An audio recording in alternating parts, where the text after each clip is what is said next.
On va parler aujourd'hui de l'interview de notre cher Bali Balo national. Et oui, Bali Bagayoko, le nouveau maire de Saint-Denis.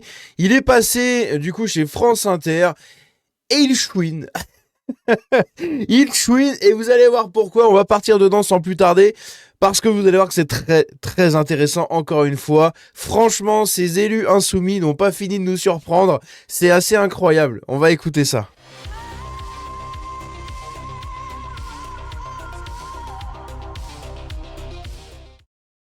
Alors les amis, on a mis les petits clampins pour éviter que les copyrights nous flinguent. Donc c'est un extrait qui a été publié par French Carcan, donc merci à lui pour son travail, justement de l'interview de Bali Balo Bagayoko chez France Inter, où il va chouiner comme une petite fillette et il va appeler, bref, vous allez voir, je vous spoil rien, vous allez voir, c'est assez incroyable. Benjamin Duhamel, votre invité, est le nouveau maire de Saint-Denis. Bonjour Bali Bagayoko. Bonjour. Merci d'être avec nous ce matin sur France Inter. Premier maire insoumis de France à la tête d'une commune de 150 000 habitants. Je voudrais d'abord...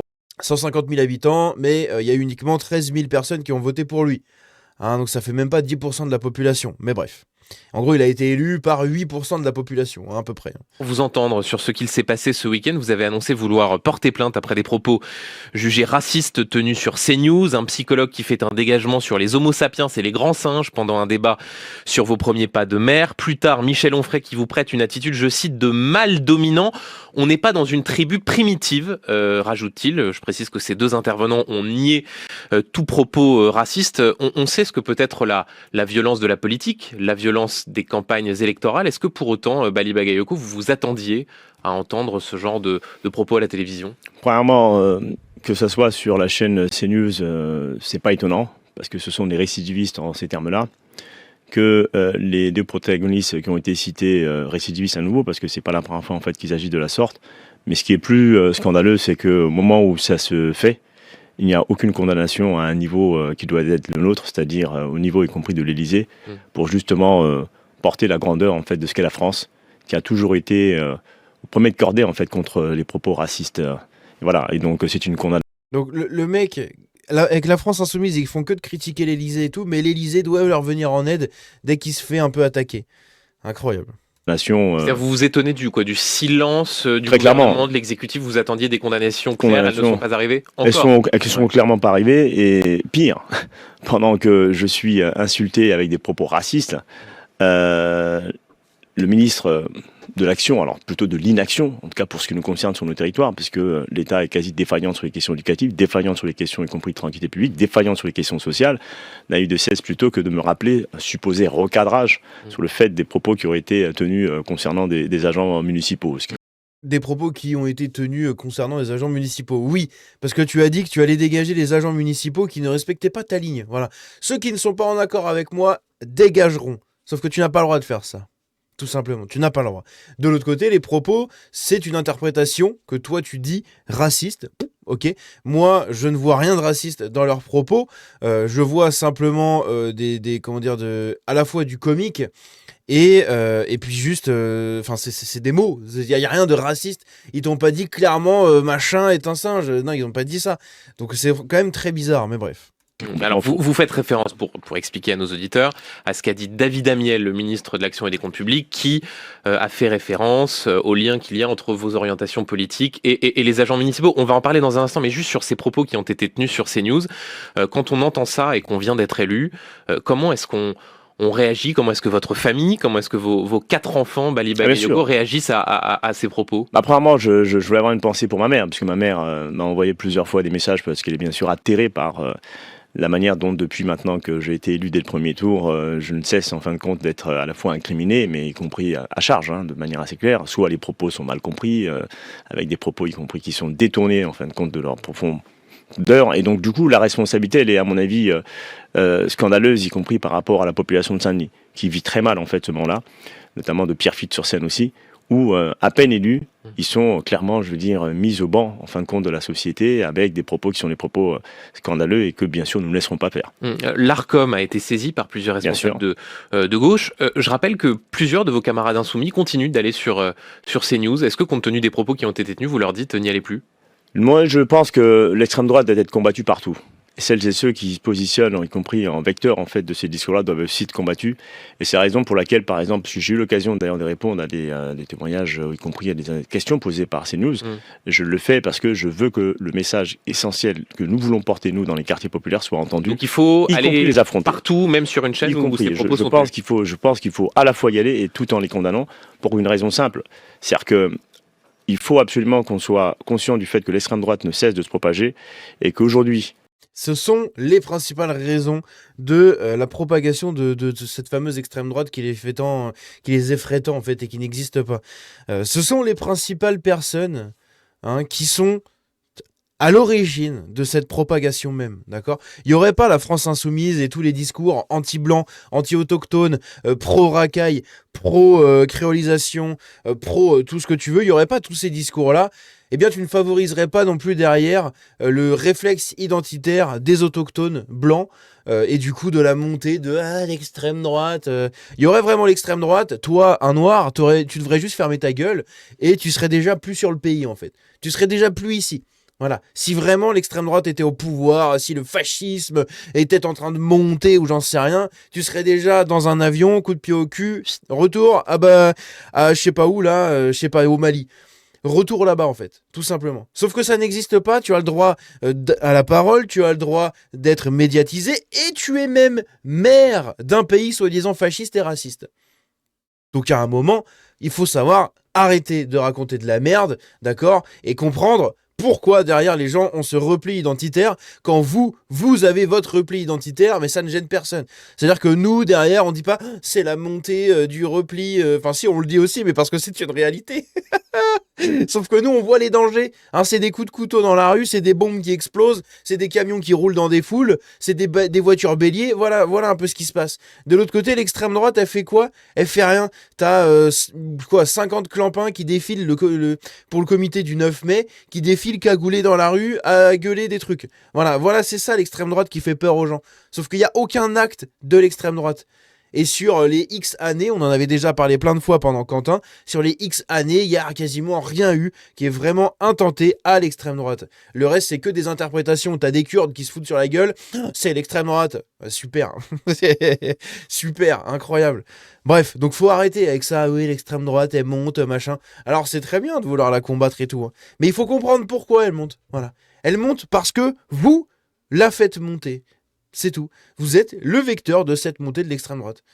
Les ultra-gauchistes, les créolisateurs, tous ces trucs-là, vous êtes la principale raison de la montée de l'extrême droite.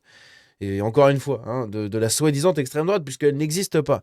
S'il y avait vraiment une extrême droite qui montait, tu l'aurais déjà vu et déjà ressenti, je pense. La situation, elle est à un tel niveau qu'il nous faut absolument un sursaut. C'est la raison pour laquelle, le 4 avril prochain, nous appelons notamment un grand rassemblement devant la mairie de Saint-Denis et Pierrefitte-sur-Seine. Bali Bagayoko, je voudrais qu'on parle de la police. Ouais, donc en plus, ça fait des rassemblements et blablabla. Et les rassemblements contre l'extrême droite. Ouais, vas-y. Quel enfer, quoi. Municipale à Saint-Denis, l'une de vos premières décisions a été d'annoncer son désarmement progressif, avec dans un premier temps la fin des LBD, ces lanceurs de balles de défense. Pour bien comprendre ce que vous voulez dire quand vous parlez de désarmement progressif, une question simple, est-ce qu'à la fin de votre mandat, c'est-à-dire vraisemblablement en 2033, les policiers municipaux de Saint-Denis auront encore des armes à feu sur eux ? Ils auront potentiellement des armes à feu encore. Potentiellement, c'est-à-dire que c'est pas forcément l'ensemble en fin de compte de l'équipe en fait de la police municipale. Aujourd'hui, c'est à peu près 135 effectifs en réalité, 135. Il peut y avoir plusieurs hypothèses dedans. Il peut y avoir l'ensemble de la police municipale armée, ce qui est le cas aujourd'hui. Il peut y avoir une patrouille spécifique dédiée. Il peut y avoir y compris le port d'armes en fin de compte qui est dans un coffre et ensuite qui est utilisé uniquement en cas de recours. Donc il y a une panoplie en fin de compte. Le port d'armes uniquement dans un coffre est utilisé en cas de recours. Quand tu te fais agresser par des mecs qui te balancent des mortiers, t'as pas le temps de sortir ton arme. Et puis du coup, t'aurais même pas le droit de le faire. Puisque je suppose que pour ce maire LFI, des jeunes qui tirent au mortier sur des flics, c'est très bien.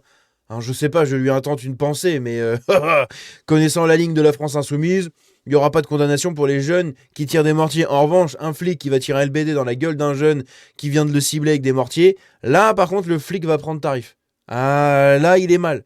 Là, il va finir comme Florian, le flic de Naël. Voilà, ça va finir comme ça. Donc le problème, c'est qu'en fait, ce mec-là est intelligent, il sait ce qu'il fait, mais en même temps, il est pas teubé non plus, puisque il sait très bien qu'il ne peut pas gérer une ville avec des policiers armés de pistolets à eau, parce que du coup, ça serait le bordel dans tous les sens. Il veut en même temps être exemplaire sur la gestion de sa ville, exemplaire sur la criminalité, etc. Je pense qu'il a pas envie que ce soit un Mexico encore plus, quoi. Parce que du coup, ça lui retomberait dessus forcément.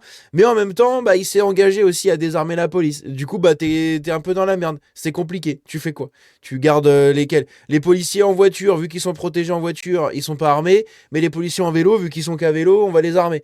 Hein, tu fais quoi? Tu fais des compromis comme ça? C'est ridicule. C'est vraiment ridicule, quoi. Incroyable.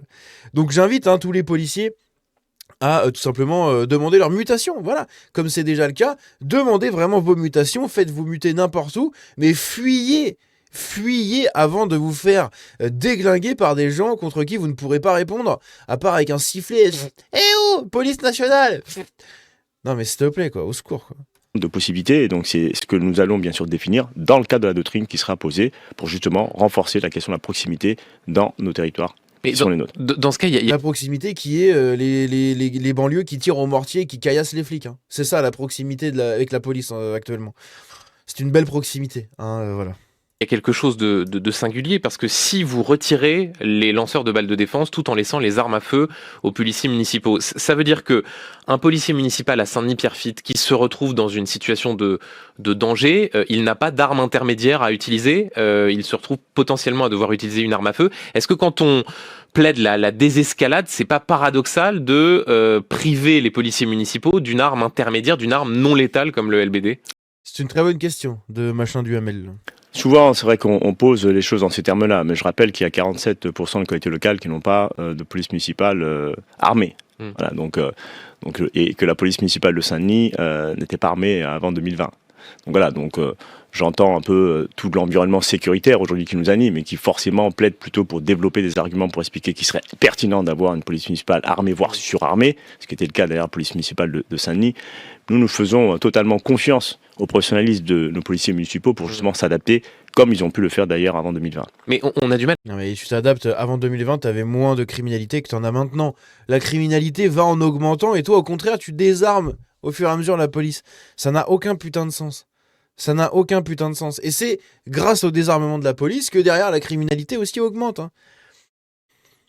Mais lui, il peut rien dire. C'est la criminalité qui l'a fait élire. Alors là, c'est tous les gens qui font partie de ces communautés, de ces milieux, etc., qui l'ont élu. Donc, il est coincé. Il est coincé, notre balibalo. Mal à comprendre la doctrine insoumise, parce que vous avez une doctrine nationale qui dit il faut désarmer la police municipale, vous avez vous qui dites désarmement progressif, vous avez David Guiraud à Roubaix qui lui dit non, moi je désarmerai pas la police. Qu'est-ce qu'il faut comprendre? L'approche de la France Insoumise, c'est une approche plus pragmatique. Il y a bien sûr la situation nationale auquel bien sûr nous souscrivons parfaitement, et puis après il y a les réalités concrètes auxquelles nous sommes confrontés. Nous arrivons dans une situation où en fait la police municipale est armée, et donc du coup nous savons pertinemment que ce processus en fin de compte nécessite à la fois du temps et surtout de l'évolution à la fois des mentalités, et donc ça c'est le travail de la doctrine qui sera posée. À nos confrères de France Info, un policier municipal de Saint-Denis a dit la chose suivante: nous sommes une trentaine à avoir entamé des démarches auprès d'autres municipalités, ce qui veut donc dire pour quitter les effectifs de la police municipale. Qu'est-ce que vous leur dites à ces agents qui visiblement ne sont pas en accord avec vos orientations et semblent avoir envie de quitter Saint-Denis? En tout cas, ce message-là, moi, je l'ai pas entendu, parce que j'ai rencontré l'ensemble des effectifs, plus tard que l'ensemble des effectifs, y compris avec le directeur de la tranquillité publique, en présence, et ce qui a été dit: 1, j'ai besoin de vous. 2, je vous fais totalement confiance, bien sûr, pour réadapter, en fin de compte, les méthodes d'intervention.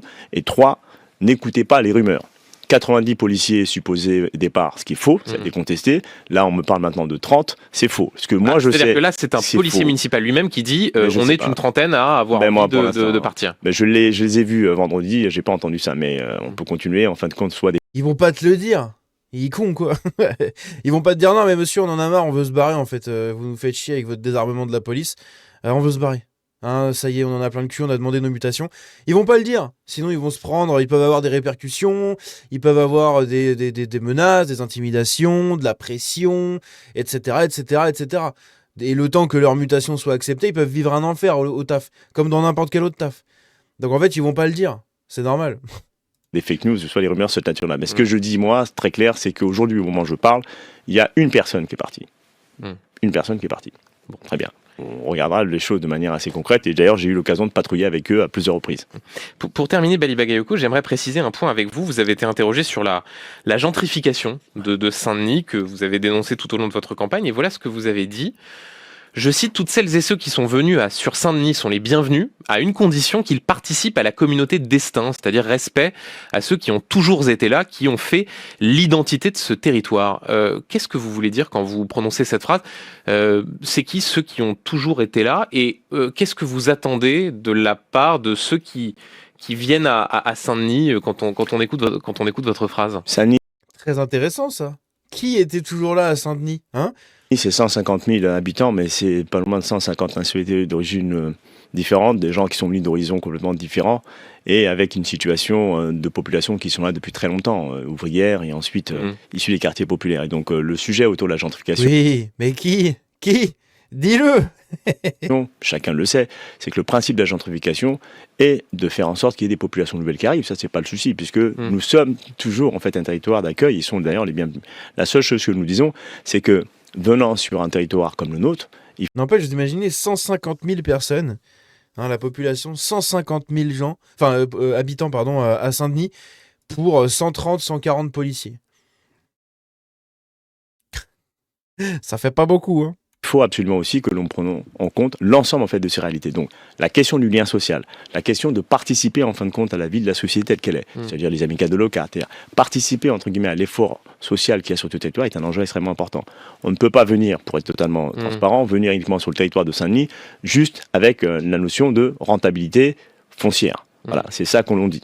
Si c'est ça, on n'est pas d'accord avec ce mécanisme parce que ce mécanisme-là concrètement qui clive en fait les populations et nous sommes pour unifier en fin de compte Saint-Denis et Pierrefitte. Un tout dernier mot, Bali Bagayoko, sur tous les débats qu'il y a eu autour de ce que Jean-Luc Mélenchon appelle la nouvelle France.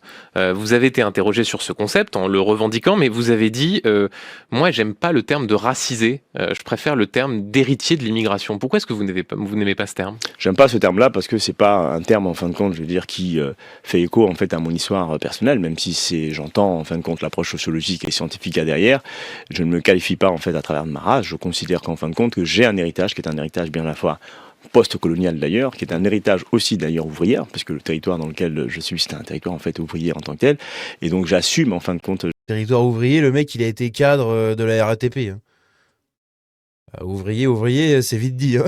Je veux dire plutôt cette noblesse-là, parce que il y a dans le mot en fin de compte héritage quelque chose qui est beaucoup plus puissant que la notion de racisé. Et vous allez dans les quartiers populaires, il n'y a aucun habitant de Saint-Denis ou des quartiers populaires qui se qualifierait spontanément de racisé. Voilà. Merci beaucoup, Merci Bali Bagayoko, maire de Ça, j'y crois moyen.